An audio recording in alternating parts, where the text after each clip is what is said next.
I wanted to bring out on the news for Sunday, April Fool's Day 1st. This is no April Fool's joke. Happy Easter, everyone. The Lord has risen. But I wanted to bring out Sunday things that have really happened today. Lisa Haven brought out a real good point that it's happening already over in Canada, and that you must, if you're going to hire a minister, that you must have a box that's checked on your church charter form, that you must check the box to say that you support reproductive rights. And what they mean is that you will buy contraception for people who want to still be promiscuous, have sex outside of marriage or in an adulterous situation, where you as a preacher have to also support that practice if it does happen there at your church, which goes against what the Bible does say to sustain from sex until you get married model. And then also, a recent Pew survey was conducted, and it says that about 1 out of every 12 Christian is persecuted in the world or in this country, in America. That was just done here in America. Worldwide, I would say it's on a greater scale than that. So somebody in America, or someone who you know, is going through some type of trial or persecution. And I can tell you, I'm one that's going through that right now here where I live, with the neighbors, the intrusiveness and the nosiness and things. What's been going on here, and the harassment that's been ongoing for 7 years. But the thing is, like I stated earlier, we have to stand up for our rights as Christians. And we can sit there and play the favoritism game and blame it on the churches, but really it's all our responsibility. It's all our fault. Leadership is at fault. The churches are at fault, but it's also our fault as individual Christians. And, if we believe whatever we believe, if we're Baptist, if we're Christian, if we're Church of Christ believers, if we're Methodist, if we're Episcopalian, if we're Catholics, if we're Buddha, whatever we are, it really doesn't matter what religion we are, because everyone has the right to express the way they worship. And everybody has the right to agree to disagree. But yet we can all agree because we all believe in our religion of who we follow, or the God who we follow. Nobody has a right to attack someone before that belief or beliefs, or point it out either, like people have done. And I think a lot of that's going on more and more in the last 2 years. We see from the Pew survey from 2015 to 2017, we see that really taken a great has really taken a great toll on many people, and it has really gone under fire here in this country, as it's starting to happen here more, but it's really happening in Canada too. So we know as persecution is going on, and we know when we see some of the new legislation laws that are going into effect, like telling people that they have to, if they're a preacher and all, that they have to buy contraception for people who want to break the law and break the commandments. I don't think that's right, but that's what they're trying to do to all churches, because this is how they're trying to make them more worldly, to be more like it's more like a workplace instead of a place of worship. A place of worship, honestly, really should not be buying contraception for people who want to have sex outside of marriage or be in an adulterous, promiscuous, relationship. That's not really the minister or the clergy's or the pastor's responsibility, or the church's responsibility for that matter. What our responsibility is to educate and equip our young people wherever we go, is to tell them about the dangers of sex and what pro-life means. It means to preserve life at all costs, as long as it doesn't kill the mother, or it doesn't put the mother in danger. We need to keep the baby alive, and we need to adopt the children if it comes from an ancestral molesting, like a molesting or a child pedophilia or a rape situation, because those things are horrible and unexcusable and unequivocal. But these children are good. They're not bad. The thing that happened to the person, the lady, the girl that's in question is horrible. The teenager is horrible. but the child is not wrong. And that child should be adopted, not killed innocently, murdered. And because people want to perform procedures like this at these butcher Planned Parenthood clinics. But like I said, these are things that people should have their own right to choose from. That's their freedom of right, their freedom of choice.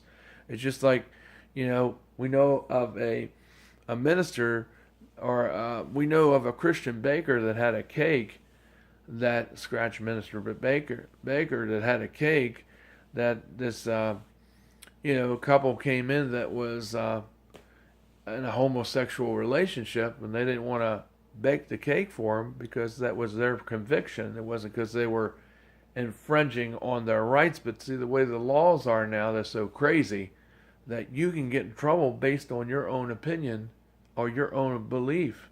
And you should not get in trouble for what you believe in and what you consciously have the right to, based on your conviction and your beliefs. You shouldn't have to make a cake for somebody or marry someone if they're gay, if you don't want to.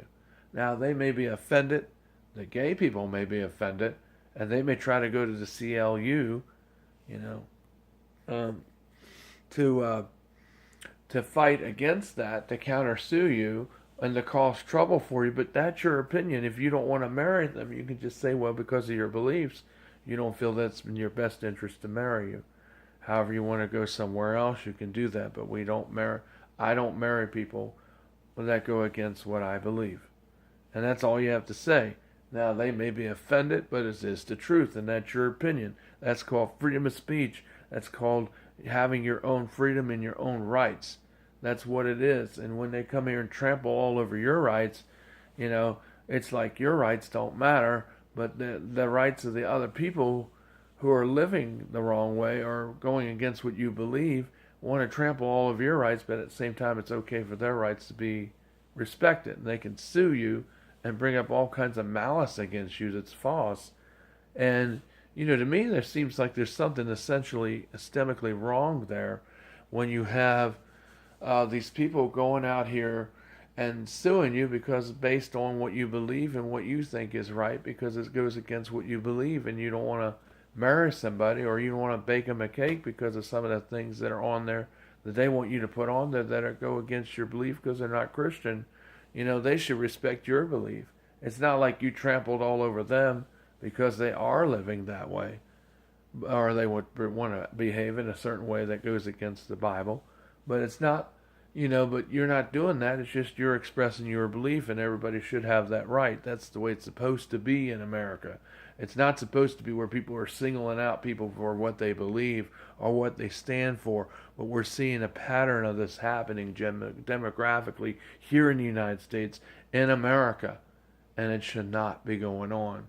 It's like Christians all over the world. As a matter of fact, the president of China actually worded that the president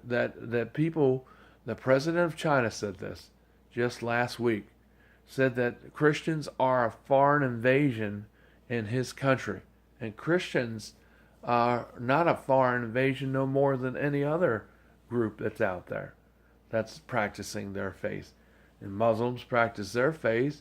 The Christians practice their faith. Nobody is a foreign invasion to any, that's the thing. All the Catholics practice their faith, and all the religions practice their faith. So why are Christians being singled out here? Why are they the foreigner? I like to ask the president there of China, because he is so wrong.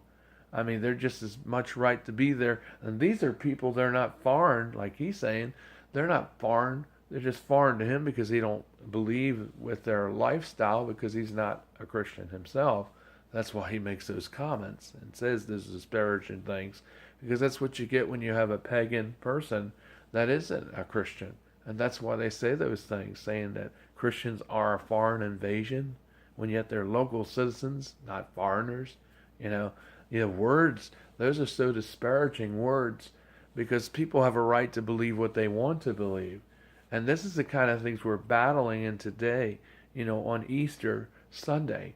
And these are things that Jesus is upset about. These are things that God is upset about. These are things that you and I should be upset about, and you and I should be taking more parts, getting involved in our community meetings and forum meetings, and going there and speaking out like we used to do in the past, where we took a more active stance on these things, and we took a group with us, and we went up there as an assembly, and we did it peacefully and rationally, and we got things passed, and we got things, you know, taken care of, because that's the way we have to handle things. If we sit back and not do anything, this is the reason why this is happening to us worldwide. Christians, it's not because it's supposed to happen and it's the time to take place. It's because Christians have gotten weak. Christians have fallen asleep. Not only leaders, but also churches.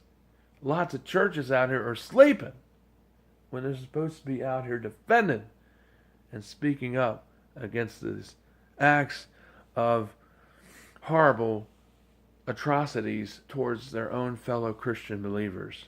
It's just like people who have trouble walking and they need help to cross the street in a community.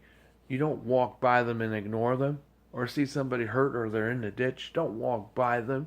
Go over and help them. That's the kind of way people are today. And there's a lot of Christians that are like this too. It's not just the people that aren't Christian. It's people that are Christians that are doing this to other fellow Christian believers. And it's wrong on so many levels fundamentally. And the thing is, we see all the stuff going on, attacks on abortion, attacks on the family, attacks on the marriage between a man and a woman, attacks on a person in general. And it all stems back from the evil one. The Bible talks about in Revelation that these things will come to pass, and they are coming to pass, because we're having these discussions on Easter morning, sunrise, Sunday. And this is what is going on right now in our churches and the issues that are surrounding the church as a whole pinnacle that's supposed to be the pinnacle of truth, that's supposed to stand up against the sin and the atrocities that are happening to their brothers and sisters of the faith. And that's what we're supposed to be doing. Not sitting back and allowing for this to happen and being quiet, idle Christians. We're supposed to be active Christians. Jesus was active, so we also too must be active, proactive. Not passive, but active. There's times for passiveness, but this is not a time to be passive at all right now. This is a time where you need to get involved with anything you can, in any way you possibly can, to avert or subvert these things. Because these are the things that are what are attacking the church. These are the things that are taking away your freedoms and your rights. It's a multi-level spiritual, but it's also a physical battle that's real out here. Just like you are real, that's taking place around you. And you're in it because your freedoms are at stake. Your way of life is at stake. You being an American and being a white pro-lifer is at stake. I mean, people, liberals, or liberal-tards is what some people call them, think that you're a terrorist because you want to preserve the right for children to live instead of being aborted. That's what being a pro-lifer is all about. You're for the lives of children instead of them being murdered from these Planned Parenthood clinics that are out here. And this, they want to say that we're terrorists because we want to preserve life. That's what God wants. That's actually a perennial right that came from God. Okay, this is not something that we came up with or devised on our own accord, but this is an annual right that came from God Himself. It's a natural law. The preserve of all life. That's both people and animals and insects, any kind of form. That was God's principle. That's what He gave to us. That's what we should be doing too as well. The same principles. Okay? As Christian believers. It doesn't matter what denomination we are. It's just common sense. A lot of times, And what you think is at stake. My blog on YouTube is at stake because of these idiots that live over here where I live. Okay? And, even though it's protected by the First Amendment of the Constitution, and also it's freedom of speech. I mean, if you don't like something being said, don't watch the video. If you don't like it because maybe it's the truth, because you don't like the truth, that's why you're upset about it. If you don't like it, turn me off. You don't got to watch it. You don't got to tell everybody about it all through the community. So I know you cats went and did that. That's why the landlord knows about it. That's why HUD knows about it. Because y'all open up your mouth and spreading it all around. See? That's how they know. But it's not a crime to have this channel. This channel's been here for a long time. And it'll still be here. So anyway, I'm not really worried about it. Because I know I got somebody bigger in my side. It's a surprise. It's called GOD. So I'll be okay. And I'm not really worried about it. I think everything's going to be fine. Because I got the proof on these people that they set me up. And that they all attacked me, ganged up on me. And I've got them talking about that outside. I've got all the information. And I've got, Barbara harassing me over and over a lot of times on tape too. So, and even Patricia. And even Danny too. I got him going. And so, all these three cats don't realize it. But they're done for. And the thing is, they can sit there and try to manufacture things and make up things and say a bunch of hearsay in court, but like court, you can't use things that are hearsay.